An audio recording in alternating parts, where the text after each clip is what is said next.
آپ کو پتہ ہے فلسطین کے حالات کس قدر تکلیف کا شکار ہیں، اور جب سے یہ مسئلہ ہوا ہے تب سے لے کر اب تک درد، تکلیف، خون، اذیت، بھوک، تڑپ، بے بسی، کمزوری اور مسلمانوں کی بے حسی بڑھتی جا رہی ہے۔ پتہ ہے اس کی وجہ کیا ہے؟ اس کی وجہ جو نبی پاک علیہ السلام نے ہمیں بتائی ہے نا، وہ یہ بتائی ہے کہ زندگی سے جب تمہیں پیار ہو جائے، دنیا سے جب تمہیں پیار ہو جائے اور موت سے جب تم ڈرنے لگو، پھر تمہیں وہن ہو جائے گا، پھر کافر تم پر لپکیں گے، پھر تم کمزور ہو جاؤ گے۔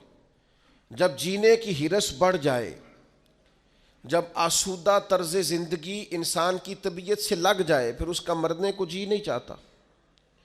پوری امت کا اس وقت سب سے بڑا مسئلہ یہ ہے کہ ہم کسی نہ کسی مقام پر آسان طرز زندگی کے عادی ہو گئے، سہولیات میں جینا شروع کر دیا۔ ہم کسی قسم کی بھی کوئی تکلیف برداشت کرنے کو تیار نہیں، کسی قسم کا بھی کوئی درد قبول کرنے کو تیار نہیں۔ ہم سفر بھی تیز کرنا چاہتے ہیں اور یہ بھی چاہتے ہیں کہ سامنے سے ہوا بھی ہمیں تیز نہ پڑے۔ یاد رکھیں، جتنی تیزی سے جہاز اڑتا ہے اتنی تیزی سے ہی اسے مخالف ہوا کا سامنا بھی کرنا پڑتا ہے۔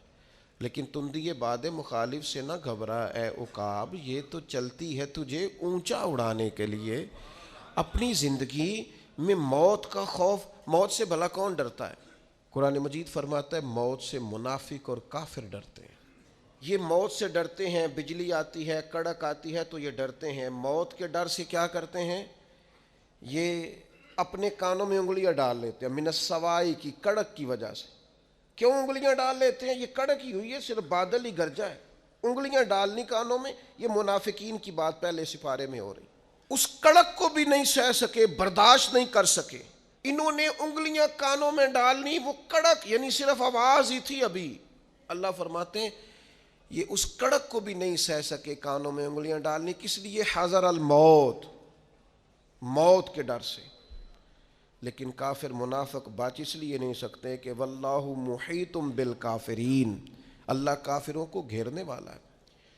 کافر اور منافق موت سے ڈرتا ہے، مومن موت سے۔ ایمان جیسے جیسے مضبوط ہوتا جاتا ہے ویسے ویسے تو اس کے اندر طاقت آتی رہتی ہے۔